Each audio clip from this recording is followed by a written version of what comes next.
새하늘과 새 땅이 되면 처음 하늘과 처음 땅이 어떻게 됐다고요? 없어졌고, 정말 없어진다는 말인가? 새하늘과 새 땅이 되면 이 우주가 싹 사라진다는 말인가? 신학계의 초미의 관심사죠. 만약에 없어진다고 생각하면 어딘가 있을지 모를 천국으로 우리는 이사 가야 돼요. 없어진다면 어딘가 있을지 모를, 그거 아무도 모르죠. 지금까지 아무도 알지 못해요. 어디 있는지는. 뭐 3층쯤에 있다 그러기도 하고 우주 은하계 어딘가에 있다 그러기도 하고, 아무튼 그리로 어떻게 갈지는 잘 모르겠지만 이동을 해야 합니다. 반대로 지구가 멸망하지 않고 그대로 있다면 오늘 우리가 신앙생활하는 자세나 태도를 다 바꾸셔야 해요. 어디 갈 거라고 준비해 놓고 있었는데 그 짐 다시 다 풀고 어떻게 해야 돼요? 이 땅에서 어떻게 주님을 맞이할지를 고민해야 된다고요. 그래서 이 땅이 더러워지면 돼요, 안 돼요? 동성애로 인해서 이 땅이 더러워지면 됩니까, 안 됩니까? 안 된다 이거예요.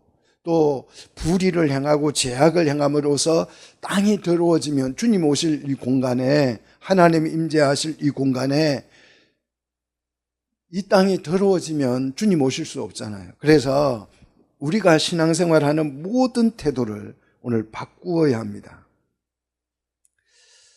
자, 천국이 별도로 존재를 한다. 어딘가에 별도로 존재를 한다. 아니면 지구가 변화되어서 천국이 된다. 여러분은 어느 쪽입니까? 어느 쪽이세요? 별도로 어딘가에 있을 것이다. 그래서 그곳은 막 정말 너무 아름답고 이 지구와는 너무 다른 세상이고 거기에는 너무 막 감사만 있고 기쁨만 있어서 우리가 죽으면 어디로 간다? 거리로 주님이 데리고 갈 것이다. 그렇게 여러분 믿고 신앙생활 합니까? 아니면 우리 주님께서 우리를 통해서, 교회를 통해서 이 세상을 변화시키고 새롭게 만들어서 이 땅을 하나님의 나라로 만들 것이다. 어느 쪽입니까? 이 개념이 확실하고 분명하셔야 돼요. 이 개념이 제대로 되어 있지 않으면 신앙생활을 제대로 할 수가 없습니다. 어쩌면 우리 한국교회 한 95% 사람들은 별도로 어디 천국이 저 멀리 있을 것이야 이렇게 믿고 있어요. 정말 대부분 여러분 어디 가서 교인들하고 얘기해 보면 거의 다 뭐 95%가 아니야 그냥 99%일 것입니다. 별도로 어느 공간에 천국이 마련되어져 있다고 믿고, 그곳으로 갈 때는 뭘 타고 간다? KTX가 아니고 구원열차를 타고 간다. 그런데 구원열차에는 차표가 필요 있다 없다? 그렇게 노래를 불렀어요. 그렇게 노래를 부르고 지금까지 그곳으로 갈 것이라고 우리는 생각하고 왔습니다. 그래서 그렇게 믿는 사람들은 이 땅에 관심이 있다 없다? 이 땅에 관심이 없다. 이 땅이 뭐 죄로 인하여서 물든지 말든지 망하든지 말든지 이 땅이 동성애로 더러워지든지 말든지 상관없어요. 우리는 어떻게 할 거예요? 이 땅을 떠나서 어디론가 갈 거기 때문에, 갈 데가 있기 때문에 이 땅이 부패를 하고 타락을 하든지 아무런 상관이 없습니다. 그런데요, 이게 뭐냐 그러면 기독교처럼 보이지만, 이게 교회처럼 기독교 성경인 말씀인 것처럼 보이고 기독교처럼 보이지만 사실은 이렇게 떠나는 것을 뭐라고 그래요? 불교라고 그래요. 불교는 어디를 떠나요? 불교의 기본 교리는 뭡니까? 속세를 떠나는 거예요. 불교의 시작, 불교인의 시작은 뭐다고요? 떠나는 거예요. 떠나는 거. 집을, 가정을 떠나는 거, 속세를 떠나는 거, 세상을 떠나는 거. 자, 속세를 떠나는 것이나 지구를 떠나는 것이나 거리만 좀 차이가 있을 뿐이에요. 그렇죠? 속세는 그냥 뭐 산으로 가고, 그들은 그러잖아요. 세상을 떠나서, 세상을 떠난다고 하면서 어디로 가요? 산으로 가요. 또 집을 떠난다고 하면서 절간으로 가요. 이게 속세를 떠나는 거예요. 조금 가까운 데로 가죠. 눈에 보이는 데로. 멀리 안 가고. 그런데 기독교는 떠나기는 떠났는데 어디로 떠난다? 아주 안 보이는 곳으로 가버린다. 아주 멀리 간다. 거리의 차이일 뿐이지 불교와 다를 게 없어요. 불교는 조금 떠나는 것이고 지금까지 말하는 여러분 이 지구가 망해서 어디론가 간다고 하는 그런 신앙을 가진 사람의 신앙은 조금 멀리 가는 것일 뿐이지 불교와 전혀 다르지 않습니다. 여러분이 떠나는 교리를 믿고 산다면 예수 이름을 부르지만 사실은 불교인이에요. 불교적인 마인드를 가지고 불교적인 교리를 가지고 예수의 이름을 부르고 사는 것입니다. 그건 예수님이 아니죠. 석가모니 이름 대신에 누구를 부르는 거예요? 예수를 부르는 것 뿐이에요. 내용상은 별 차이가 없다 이거예요. 여기서 이런 신앙관을 가지고 있기 때문에 종교다원주의가 먹히는 거예요. 불교도 떠나는 것이고 교회도 떠나는 것이고 어디로 가든지 지리산 올라가는 것은 마찬가지고 전라도로 가든지 경상도로 올라가든지 정상에 올라가는 것은 마찬가지 아니냐? 떠나는 건 마찬가지 아니냐? 그 종교다원주의가 나오고 대부분의 교회들은 이 종교다원주의의 사고에 갇혀 있습니다. 그래서 오늘 저와 함께 지구가 멸망하고 우리는 천국으로 떠나는 것인지 아니면 지구가 변화되어서 하나님의 나라가 되는 건지 이 우주가 완전히 새롭게 변화되어서 우주가 하나님의 나라가 되는 것인지 오늘 성경을 통해서 그것을 증명해 보려고 합니다. 자, 10절을 보시면 하늘 오늘 베드로후서 3장이에요. 오늘도 역시 베드로후서로 가서 보실 거예요. 베드로후서 3장 10절을 보시면 하늘이 어떻게 돼요? 큰 소리로 어떻게 된다? 이제 외울만 하지 않나요? 지금 어떻게 된다고요? 큰 소리로 떠나간대요. 성경에 기록이 되어 있어요. 떠나간다고. 자, 떠나가면 어디로 갈까요? 이 하늘이 떠나면 어디로 떠날까요? 여러분 한번 생각해 보십시오. 저 하늘 우주 공간이 떠나면 어디로 떠날까요? 하와이로 갈까요? 아니면 어디로 갈까요? 감으로 갈까요? 어디로 떠날 것 같아요? 궁금하죠? 근데 12절 한번 보십시오. 12절 하늘이 10절에서 큰 소리를 내고 떠나간다고 했는데 10절에 보니까 하늘이 또 어떻게 돼요? 불에 타서 어떻게 된다고요? 풀어진대요. 불에 타면 죄가 되지 어떻게 풀어져요? 아무튼 이해할 수 없지만 금방은 떠난다고 했다가 금방은 불에 타서 뭐가 된다? 풀어진다. 죄가 되는 게 아니고 풀어진다. 도대체 말씀이 왜 이렇게 엉성할까요? 금방 떠나간다고 했다가 금방 또 불에 타서 풀어진다고 했다가 떠난다는 말이 맞을까요? 아니면 불에 타서 풀어진다는 말이 맞을까요? 어떤 말이 맞을까요? 자, 다시 10절을 주목해 보십시오. 물질은 어떻게 됩니까? 뜨거운 불에? 여기는 보니까 또 물질이 뜨거움. 이 물질은 땅을 말해요. 땅, 이 우주 만물, 모든 공간, 모든 피조물들을 말합니다. 이 물질들이 뜨거운 불에 어떻게 된다고요? 풀어진대요. 그런데 또 12절에 가서 보니까 이 물질이 불에 녹아진대요. 아니, 풀어진다 했다가 녹아진다고 했다가 도대체 어느 말이 맞을까요? 어느 쪽이 맞는 말입니까? 성경 자체가 이렇게 헷갈려요. 너무너무 헷갈리고 앞뒤 말이 안 맞게 이렇게 서술을 하고 있습니다. 자, 말씀의 의미를, 여러분이 말씀의 의미를, 오늘 이 하는 베드로의 이 말의 의미를 이해하지 못하면 이렇게 막 동사들을 막 헷갈리게 써놓으면 당최 무슨 말인지 못 알아듣는 거예요. 의미를 알아야 돼요. 이게 여러분만 헷갈리는 게 아니고 그 공부를 많이 하는 우리 신학자님들, 박사님들도 헷갈려요. 자, 몇 년 동안 헷갈리고 있습니까, 지금? 2000년 넘게 지금까지 앞으로도 계속 헷갈릴 예정이에요. 그래서 하늘이 떠나간다고 하니까 많은 사람들이 하늘이 떠나가면 없어지는 거죠. 없어지는 걸로 착각을 합니다. 우리는 죽어서 천국이라는 장소로 이동을 할 것이다. 하늘이 떠나니까, 가고 없으니까, 물질이 다 풀어지고 없어져 버리니까 우리는 이제 이 땅에 살 수 없고 어떻게 해야 돼요? 이주민이 돼가지고 어디론가, 어디 있을지는 몰라요. 근데 그리로 이동할 것이다 라고 생각을 하는 게 된 것이죠. 그래서 교회가 어디에 빠졌어요?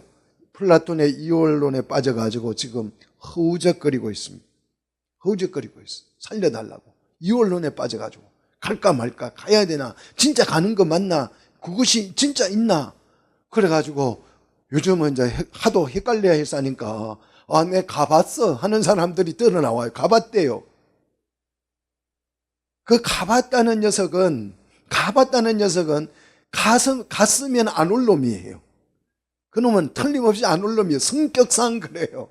그런데 그 놈이 갔다가 왔대요. 그러니까 거짓말이에요.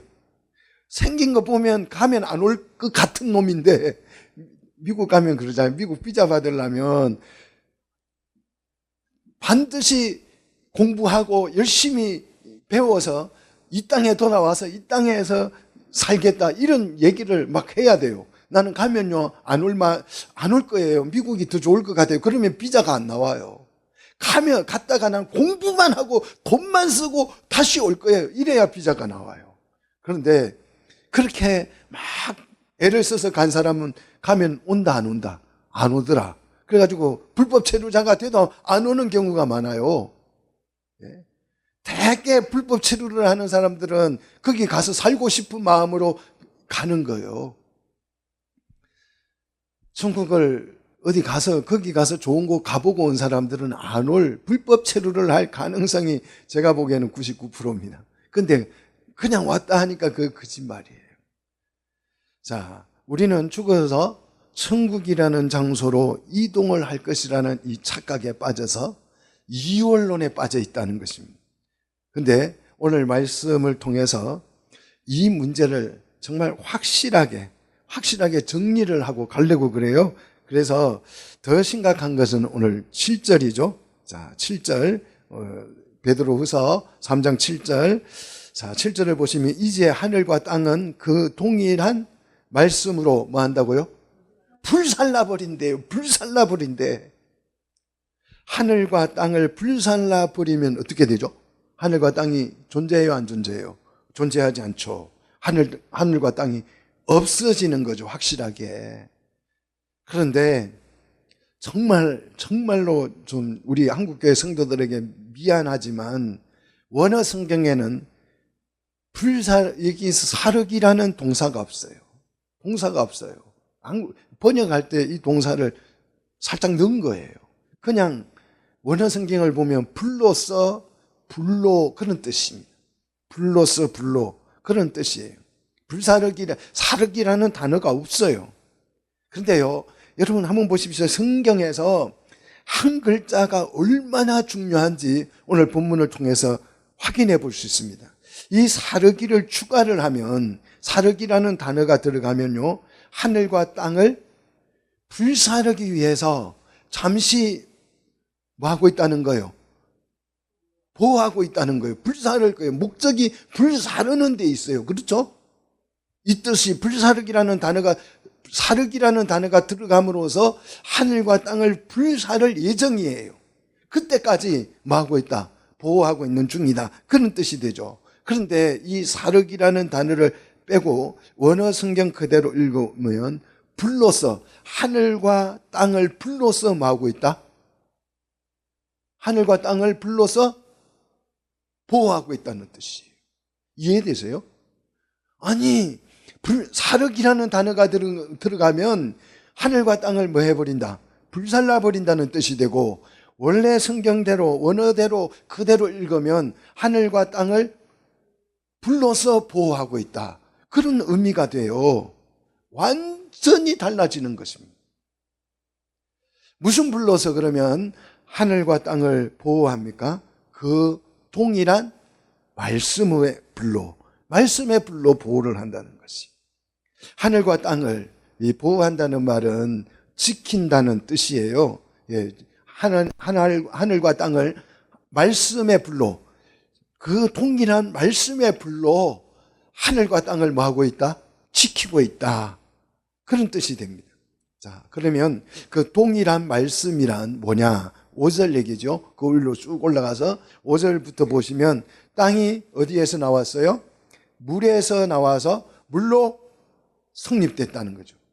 창세기 1장에 가서 보면 묻이 있어라 그러니까 물이 어떻게 됐어요? 바다로 가서 모이고 땅이 어떻게 됐습니까? 드러났죠. 그러니까 그 말씀이에요. 창세기 말씀이에요. 자, 땅이 물에서 나와 물로 성립된 것도 하나님의 말씀에 의해서 이루어진 것이다.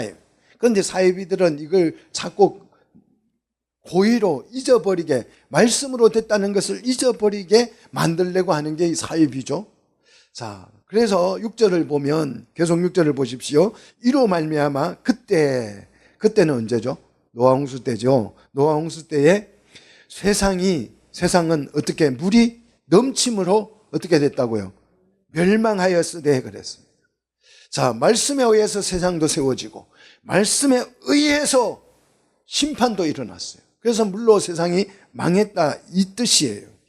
자, 말씀은 세상이 물에서 나오게 명령하셨고 말씀은 홍수로 세상을 심판했다는 뜻이에요. 그와 동일한 말씀, 바로 동일한 그 창세기의 말씀으로 이 땅을 창조하신 그 말씀과 동일한 말씀으로 하늘과 땅을 뭘로? 불로써 지키고 계신다. 누가? 하나님이. 그 얘기예요. 자, 베드로가 이 말씀을 할 때에 머릿속에 염두에 둔 말씀이 있겠죠. 어떤 말씀일까요? 혹시 여러분 이와 유사한 오늘 이 지금 7절과 정말 닮은 말씀이 하나 있어요. 성경에 혹시 연상되는 성경 구절 없습니까? 불로써 하나님이 하늘과 땅을 지키고 있다. 보호하고 있다. 이와 비슷한 말씀이 있죠. 생각 안 나세요? 이런 정말 쉬운 건데 창세기 3장 24절이에요. 한번 보셔요. 창세기 3장 24절. 창조 때 얘기니까 베드로는 틀림없이 오늘 이 창세기 3장 24절을 기억하고 있었을 것입니다. 2장 24절인가요? 2장.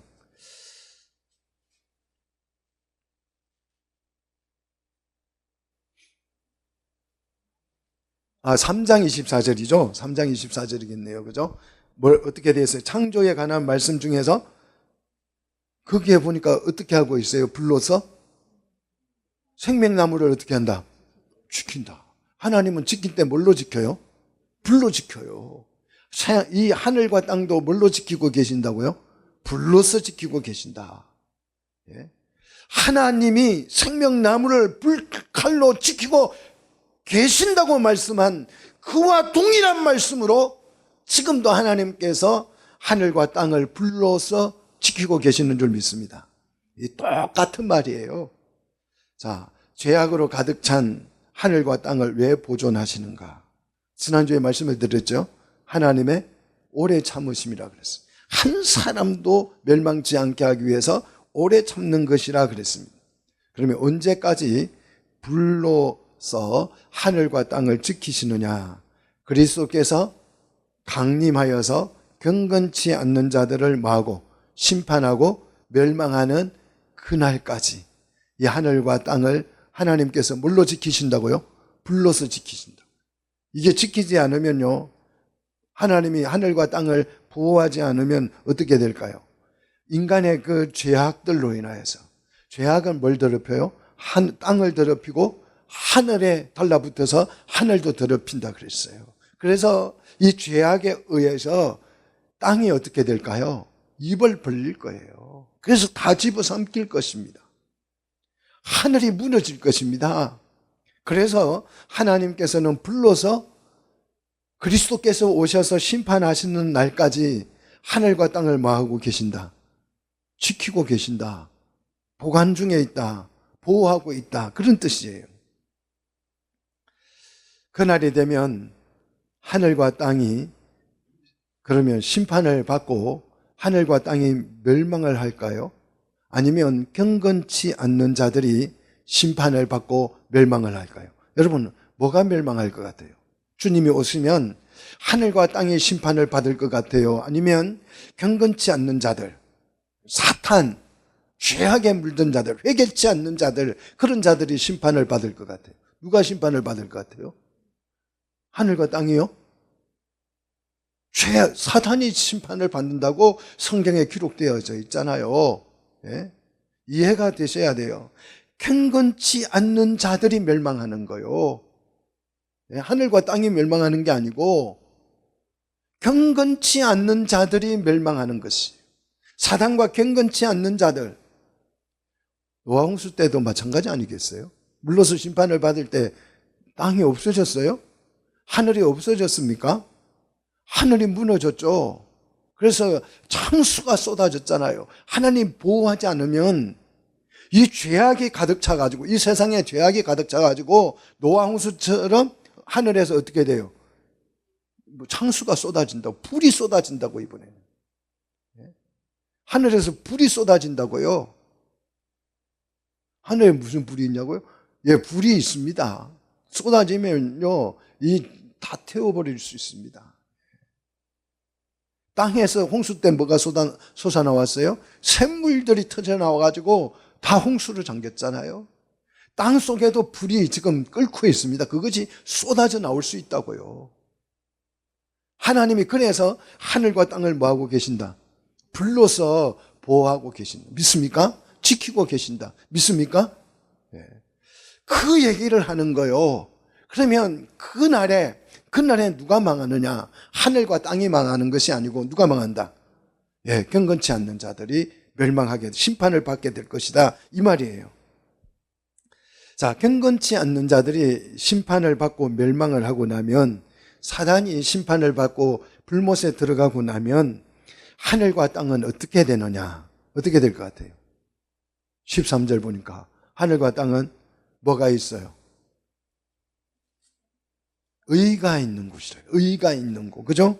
의가 있는 곳. 의만 남게 되는 것이죠. 죄악이 다 불못에 들어가고 나면 이 하늘과 땅에는 뭐가 돼요? 의만 남게 되는 거죠. 이렇게 의만 남게 된 하늘을 우리는 뭐라고 불러요? 새하늘. 또 이 땅의 모든 죄악을 다 태워서 불못에 집어넣고 나면 땅이 어떻게 바뀌어요? 새 땅이 된다. 그래서 새하늘과 새 땅이에요. 경건치 않는 자들은 심판을 받고 멸망하지만 그날에 거룩한 행실과 경건한 자들은 그날 뭐해요? 그날을 12절 뭐합니까? 바라보고 간절히 사모하죠. 13절 그날을 뭐해요? 바라보고. 14절 그날을 바라보는 거로. 왜 그날을 바라봅니까? 그날 누가 오셔요? 우리 예수님이 강림하신다 이거예요. 예수님이 강림하면 어디에 강림할까요? 하늘과 땅이 망해버렸는데 없어진다면 그리스도가 어디에 강림을 하죠? 아니, 하늘과 땅이 없어졌다며요. 아, 새하늘과 새 땅에 오시지. 그렇게 말할 수 있을 거예요. 아, 새하늘과 새 땅으로 오시지. 그러면 예수님의 강림을 재림이라고 표현하면 안 돼요. 재림은 무슨 뜻이에요? 같은 곳에서 같은 곳, 출발한 곳으로 다시 오는 걸 재림이라 그래요. 어딘가에 딴 데에 있으면, 새하늘과 새 땅이 딴 데에 있으면 그건 재림이 아니고 그곳으로 가는 거죠. 새하늘과 새 땅에서 우리 만나자 이래야죠. 주님이 갈 때 우리 저 새하늘과 새 땅에서 이제 봐 그러고 가셔야죠. 재림이라는 말을 쓰면 안 된다는 거예요. 재림은 같은 장소로 오는 것을 재림이라고 합니다. 자, 하늘과 땅과 새하늘과 새 땅이 다른 장소라면, 다른 곳이라면 우리는 재림이라는 말도 고쳐 써야 돼요. 우리 이 땅으로 오시지 않아요. 아, 이 땅으로 왔다가 또 뭐 새하늘과 새 땅으로 우리를 다 채워가지고 데리고 간다. 뭐 하려고 우리 번거롭게 주님이 그리 할 일이 없습니까? 예. 또 어디로 간다는 말은 성경 구절에 단 한 구절도 나와 있지 않다는 거죠. 다 데리고 내가 갈 거야. 그런 내용은 없다는 거죠. 자, 21장, 계시록 21장 오늘 보십시오. 자, 계시록 21장. 새하늘과 새 땅은 땅이 풀어지고 녹아지고 이런 내용들을 아주 명료하게 이 계시록 21장에서 아주 명료해요. 뭐 세상이 없어, 새 하늘과 하늘과 옛 땅이 없어지고 처음 하늘과 첫 땅이 없어지고 뭐 이게 풀어지고 녹아지고 이런 내용을 아주 간단하게 명료하게 정리해 놓은 구절이 21장 5절이죠. 자, 5절 한번 보십시오. 보좌에 앉으시니가 이르되 보라 내가 만물을 어떻게 한다? 새롭게 한다 그랬잖아요. 새롭게. 만물을 불태워버린다가 아니라 어떻게 한다고요? 새롭게 한다. 새롭게 한다. 경건하지 않는 자들을 심판하고 멸망시킨 것은 지구를 멸망시키고 우주를 멸망시키는 데 목적이 있는 것이 아니에요. 하나님의 심판은 하늘과 땅을 멸망시키는 데 목적이 있지 않습니다. 하나님의 심판은 뭡니까? 죄인과 사탄을 심판하는 데 목적이 있는 줄로 믿으시기를 축복합니다. 이 심판을 통해서 만물은 하늘과 땅을 말하는 거예요. 하늘과 땅이 어떻게 됩니까? 이 심판을 통하여서 죄악이 심판됨으로 인하여서 하늘과 땅이 어떻게 돼요? 새 하늘과 새 땅이 될 줄로 믿습니다. 아멘이 안 돼요. 여러분 아직도 여전히 가고 싶은가 봐요. 이 땅 너무 살기 힘들었는데 빨리 가고 싶어 이러고 계신 분들은 오늘 정신 차려야 합니다.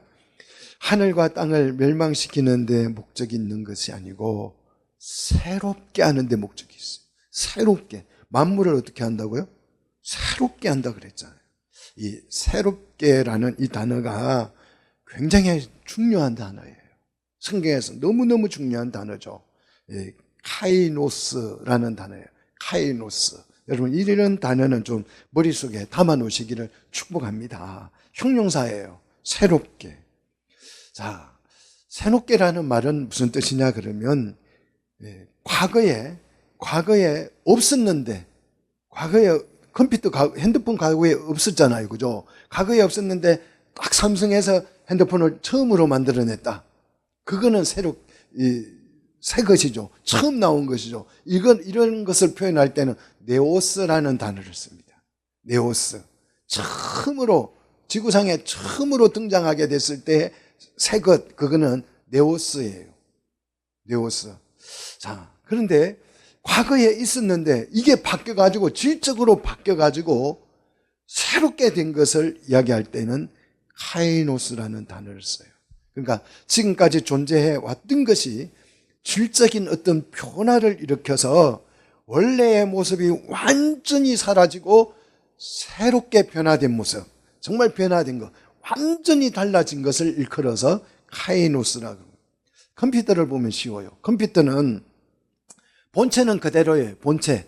하드웨어는 그대로인데 소프트웨어를 어떻게 업그레이드 시키면 전혀 새로운 컴퓨터가 되는 거예요. 윈도우 10 깔아서 쓰다가 11로 업데이트하면 전혀 다른 컴퓨터가 되어버리는 거죠. 그걸 보고 새롭게, 카이노스라고 하죠.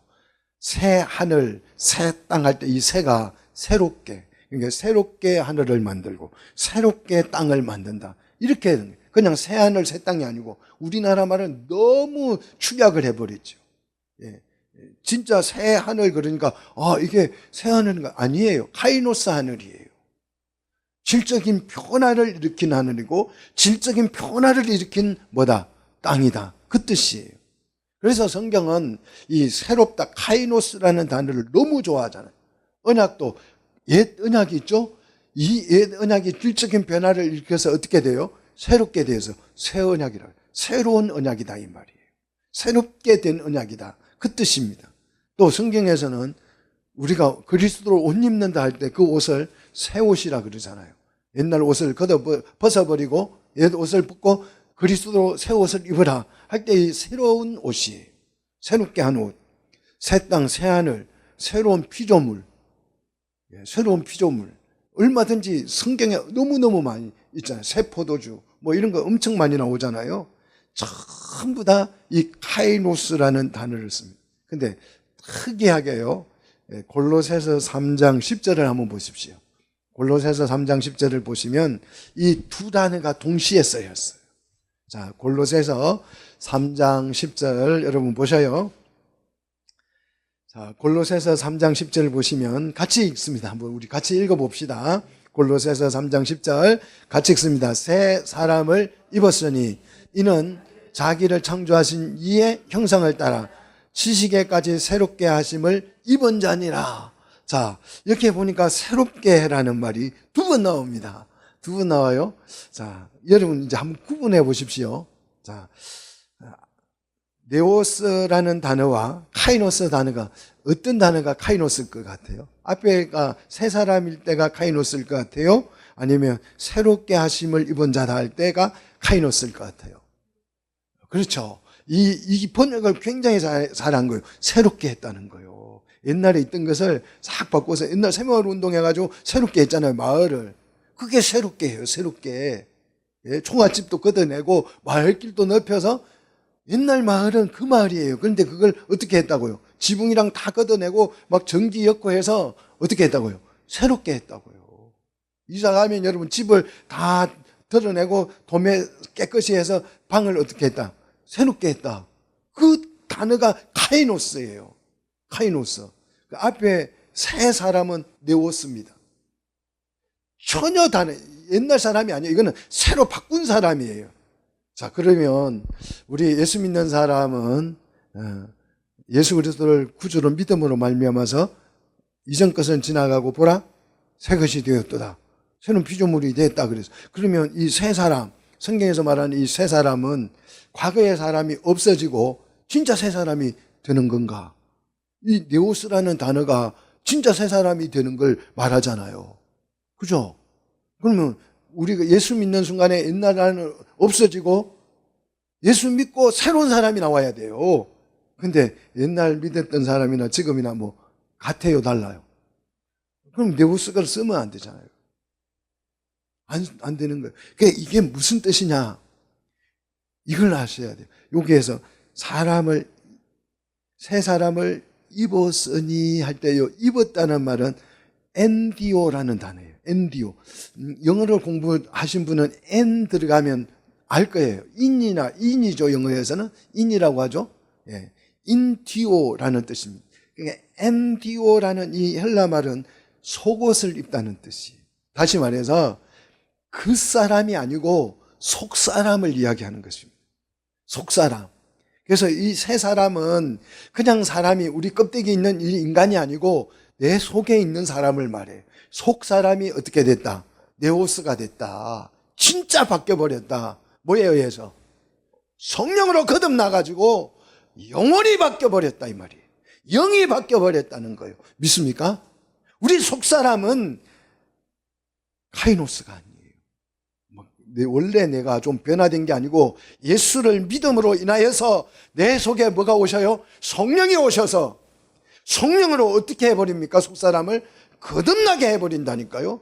이걸 니고데모가 몰라가지고 어머니 뱃속에 들어갔다 다시 나와야 하는 것입니까? 이렇게 말한 거예요. 속사람이 성령에 의해서 완전히 바뀌어서 영이 달라져 버린 것입니다. 믿습니까?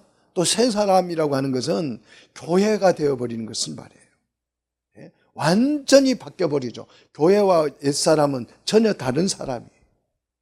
그래서 네오스라고 하는 단어를 쓴 겁니다. 성경은요, 단 한 글자라도 오류가 없어요. 우리가 이해를 못할 뿐이지요.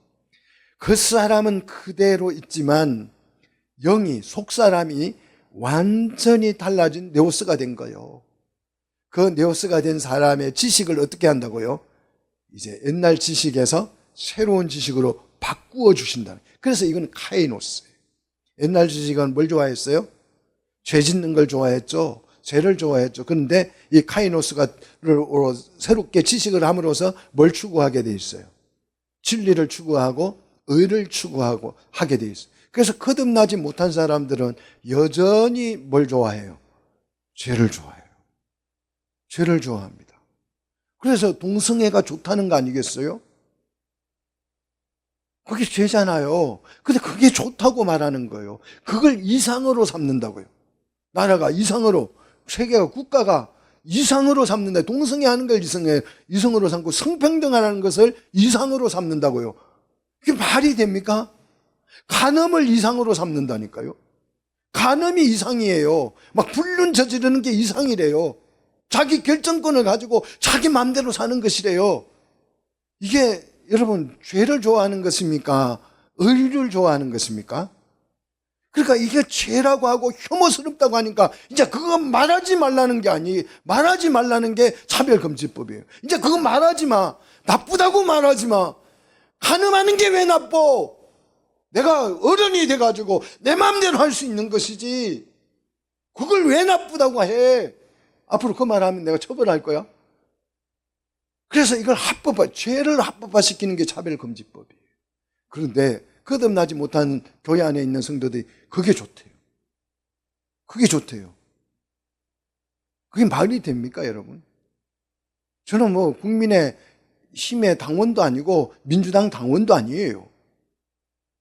왜 국민의 힘은 욕 안 하냐? 아니, 그런 법을 안 만들잖아요. 그럼 욕할 필요 없잖아요. 냅둬요. 뭐 저거 하든 말든 냅둬요. 교회 욕 안 하니까. 이런 죄악을 좋다고 안 하니까 냅두는 거예요. 그런데 민주당은 이런 법을 자꾸 만들어서 이제 교회까지 노골화시킨 거잖아요. 지금까지는 교회를 뭐 어떻게 하려고 그런 게 아니에요 이랬어요. 근데 이번 정부는 범죄자가 대통령이 돼가지고 이제 교회를 잡아 죽여버리겠대. 노골화시킨 거예요. 그러니까 내가 욕하지. 범죄자라고. 그게 범죄자죠. 헌법을 위반하는 완전 사악한 인간이죠. 사랑하는 성도 여러분, 우리 속사람이 거듭나야 될 줄로 믿습니다. 성령으로 거듭나면 의를 좋아하게 돼서 그런 게 막 싫어져요. 동성애 하는 거 보면 막 구역질 날 정도로 싫습니다. 지식에까지 여러분 새로워지는 질적 변화를 일으키는 성도들이 되시기를 축복합니다. 정말 우리를 당황스럽게 하는 구절이요, 오늘 21장 1절이에요. 계시록 21장 1절. 새하늘과 새 땅을 보니, 새하늘과 새 땅이 이제 탁 등장했어요. 등장한 것을 보니까 처음 하늘과 처음 땅은 어떻게 됐다? 없어졌다. 와, 너무 분명해. 없어졌다. 성경에 이렇게 정확하게 기록이 돼 있네. 봐. 처음 하늘과 처음 땅은 없어진 건 맞잖아. 이렇게 우길 수 있습니다. 여기서 없어졌다라는 이 단어는요, 가버렸다는 뜻이에요. 떠나버렸다는 뜻입니다. 이 단어 가버리다, 떠나버리다는 것은 공간 개념이 아니고 시간 개념을 말합니다. 사랑하는 우리 성도 여러분, 20대가 다 있었죠, 여러분도? 20대가 풋풋한 20대, 저 길거리 가다가 이렇게 보면 20대들이 청바지 딱 입고 그 배도 안 나오고 그런 청년들이 딱 걸어가면, 야, 부러워 죽겠어요. 나도 좀 저렇게 멋있는 티가 안 나지? 이런 생각이 들어 부러워요. 자, 우리 풋풋한 20대, 우리 장로님도, 우리 군사님들도 아마 풋풋한 20대, 아마 정말 막 지나가면 사람들이 눈이 돌아가는 그런 20대가 틀림없이 있었을 거죠. 있었죠? 그죠? 있었습니다. 그런데 그 20대가 어떻게 돼버렸어요? 지나가 버렸어요. 그래서 20대 모습이 보여요, 안 보여요? 하나도 안 보여요. 하나도 안 보여. 야, 당장 여러분 20대 사진 한 장 들고 와 보십시오. 우리 권사님 20대 사진 들고 와 보십시오. 그래서 요 벽에다 크게 한번 걸어놔 보십시오. 야, 저럴 때가 내가 있었던가 하는 생각이 들 정도로 전혀 다른 거예요. 20대 모습이 어떻게 됐다? 없어져 버렸다. 가버렸다. 여기서 없어졌다는 말은 떠나버리고 가버리고 지나가 버렸다. 그 말입니다. 옛 모습이 사라졌다는 뜻이에요. 왜? 새하늘과 새 땅이 되었으니까. 뭐가요? 뭐가 되었다고요? 뭐가 됐다고요? 처음 하늘과 처음 땅이 새하늘과 새 땅이 되어버렸으니까. 새하늘과 새 땅을 다시 창조했으니까 옛 하늘과 옛 땅이, 처음 하늘과 처음 땅이 없어졌다 그렇게 표현 안 하고, 처음 하늘과 처음 땅이 가버렸으니까, 사라져버렸으니까, 지나가 버렸으니까 새 하늘과 그 옛날 하늘과 처음 하늘과 처음 땅이 뭐가 됐다? 새 하늘과 새 땅. 그러니까 우리는 늙어가지만 이 하나님의 나라는 어떻게 돼요? 젊어져요. 그래서 바울이 우리 사람도 똑같이 적용돼요. 내 그 사람은 날마다 후패하지만 내 속사람은 날마다 어떻게 된다? 성경을 알아야 재미가 있지. 어떻게 된다고요? 속사람은 날마다 새로워진다. 그 카이노스예요. 카이노스, 새로워진다고요. 이 세상도 마찬가지입니다. 이 세상은 망할 거예요. 이 세상은 망하면 부패하고 더러워져서 망할 것입니다. 그런데 하나님의 나라는 더 건강해져요. 더 새로워져요. 믿습니까? 지금 그게 여러분 눈에 보이셔야 소망이 있는 거예요. 이 세상 보면 소망 둘 게 뭐가 있어요? 아무것도 없어요. 그런데 하나님의 나라를 눈으로 보게 되면, 느끼게 되면 새로워지는 것을 경험하게 될 줄로 믿습니다. 거기에서 소망이 생기는 거예요.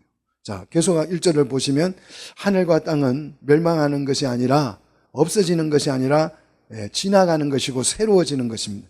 더 젊어지는 것이고. 자, 그러면 바다는 어떻게 됩니까?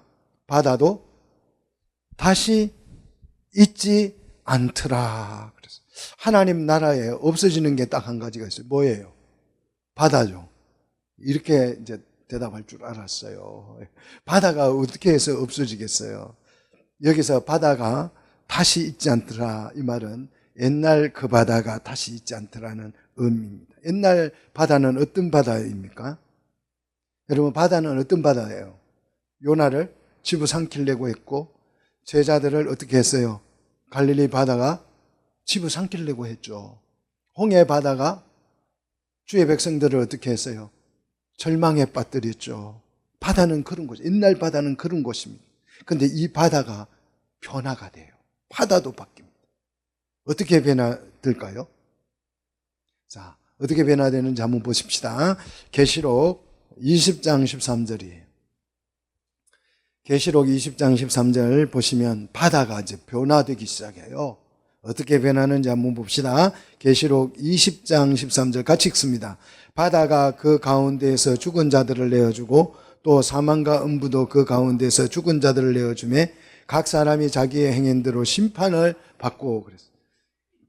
바다가 가운데에서, 바다 속에서 뭘 내준다고요? 주님이 오실 때 죽은 자들을 내줘. 죽은 자들은 다 어디로 간다? 다 바다로 간다. 썩어서 다 바다로 가서 모인다는 거예요. 흘러서 바다로 가게 돼 있죠. 죽은 자들이 다 바다에 가는데 바다에서 죽은 자들을 주님 오실 때 어떻게 한다고요? 심판을 받게 하기 위해서 내어준다는 거죠. 그래서 옛바다는 죽은 자들을 보관하는 처소예요. 하나님의 심판이 시작되면 죽은 자들을 가두고 있던 이 바다가 죽은 자들을 다 내어주고 나면 바다는 어떻게 된다? 이제 송장 냄새가 안 나는 새로운 바다가 될 줄로 믿습니다. 이렇게 새로워진 바다를 우리는 뭐라고 부를까요? 무슨 바다? 새바다? 아니면 홍해? 아니면 흑해? 아니면 백해? 무슨 바다라고 부를까요? 죽은 자들을 다 내어주고 나면 바다가 착해져요. 무슨 바다라고 부를까요? 착해지는 바다를. 유리바다라고 부르죠. 유리바다.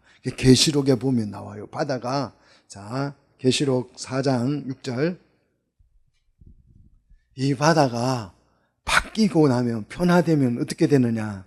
자, 계시록 4장 6절. 같이 보십시오. 무엇과 같이 수정과 같은 유리바다가 있고, 그래서 수정과 같은. 수정은 이제 유리죠. 예. 유리보석을 수정이라 하죠. 수정과 같은 유리바다가 있고. 자, 15장, 우리 계시록 15장 2절. 자, 15장 2절. 그럼 진짜 바다가 뭐 유리로 돼 있다고 혹시 오해하는 분들을 위해서 15장 2절을 여러분 찾아보는 거예요. 15장 2절. 또 천국에는 유리로 된 바다가 있대, 이렇게 오해할까 봐서. 자, 15장 2절. 불이 섞인 유리바다 같은 것이 있고 그랬잖아요. 설명을 하잖아요.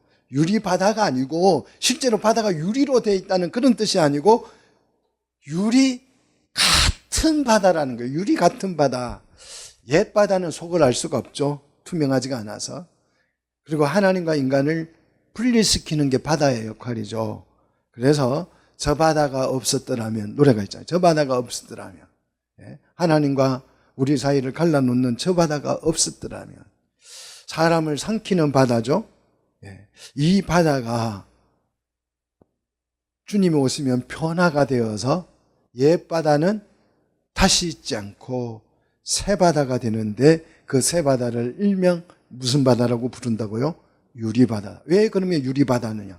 수정같이 맑고 잔잔하기 때문에, 투명하고 잔잔하기 때문에, 명경알 같기 때문에. 잔잔한 바다를 우리는 명경알 같다 그러잖아요. 유리바다는 말씀의 통치로 인해서 평화가 실현되어진 그 장면을 우리에게 유리바다로 설명해요. 하나님의 말씀에 통치가 있어서 평화가 실현돼서 이제 파도가 없는 바다, 잔잔한 바다. 할렐루야. 그걸 유리바다라고 하는 것입니다. 그래서 이 바다는 사단을 이기고 승리했다는 의미, 상징적인 의미예요. 유리바다라는 말은. 그래서 이 유리바닷가에 서서 뭐 하게 될까요? 이 승리의 상징인 유리바닷가에 서서 뭐 하게 돼요? 15장 2절에 뭐 하게 됩니까? 유리바닷가에 서서 요 바다가, 요 바다 밑에 시옷이 들어가야 돼요. 바닷가라고 해야 돼요. 이게 맞춤법을 많이 틀려놨어요. 성경 번역도 좀 엉터리로 하더만 맞춤법도 굉장히 많이 틀려가지고 너무 불편해요. 유리바닷가에, 바다가가 아니고 유리바닷가입니다. 유리바닷가에 서서 뭐예요? 검문고를 가지고 하나님을 뭐해요? 찬양하는. 왜? 왜 바닷가에 서서 찬양할까요? 교회에서 안 하고. 유리바다였기 때문에. 왜? 승리의 상징이기 때문에.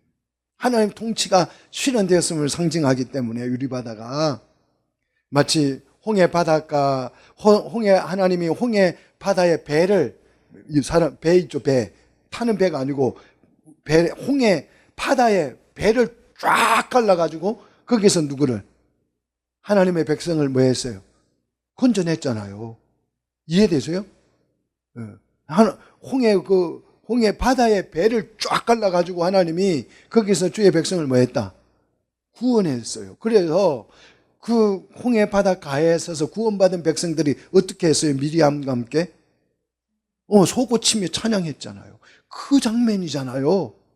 그 장면. 유리바닷가에서 찬양한다는 거나 홍해 바닷가에서 구원받은 백성들이 찬양한다는 말이나 똑같은 말인 줄 믿으시기를 축복합니다. 그래서 유리바다는 승리의 찬송을 부르는 찬양대석이에요. 지금도 이 신학자들이 이걸 이해를 잘 못해가지고 하늘이 없어졌다 그러니까 물리적 소멸설이다. 이 우주와 하늘이 사라진다. 소멸설. 물리적으로 진짜로 없어진다. 이렇게 주장하는 사람, 아니면 상징적으로 종결설, 이 하늘과 이 땅, 눈에 보이는 땅이 이제 생명이 끝났다. 종결설, 상징적으로 종결성이다. 이렇게 해가지고 지금도 논쟁을 하고 있습니다. 지금도. 과거의 바다는 사라지고 새로운 바다가 됐다는 뜻인 줄 믿으시기를 축복합니다. 하늘도 땅도 바다도 어떻게 된다? 파괴되는 것이 아니고 새롭게 되는 것입니다. 만약에 파괴된다면 하나님은 뭐가 돼요? 파괴범. 그렇잖아요. 파괴하면 파괴범이죠. 불태운다면 방화범이 되는 거죠. 하나님을 방화범으로 만들고 파괴범으로 만드는 것입니다. 만물이 소멸되는 것이 아니라 새롭게 된다. 이거는 참되니, 이거는 진짜니 기록을 해라. 이렇게 계시록에 말하고 있잖아요. 그렇다면 이 땅이 없어지지 않고 새롭게 된다면 우리는 지금 어떻게 살아야 합니까? 어떤 사람이 되어야 맞습니까? 주의 날, 하나님의 날을, 그 강림을 기다리면서 지치지 말고 어떻게 해야 돼요? 거룩한 행실과 경건함으로 12절 어떻게 해야 된다고요? 하나님의 날이 임하기를 바라보고 간절히 뭐 해야 돼요? 사모해야 된다는 것이죠. 우리가 소망하고 기대하는 것은 하나님의 날이에요. 그 날이 오기를 기다리는 것입니다. 그 날은 미래에서부터 우리를 향하여서 지금도 오고 있다, 오고 있지 않다. 오고 있죠. 시간이 흘러가니까 오는 거죠, 그 날이. 하나님의 나라를 바라보고 사모하는 성도들이 돼야 한다는 것입니다. 한눈 팔지 말고 오직 그 날을 바라보면서 날마다 어떻게 돼야 돼요? 거룩해지고 경건해져야 합니다. 자신을 가꾸셔야 합니다. 얼마만큼요? 얼마만큼요? 14절. 얼마만큼요? 주 앞에서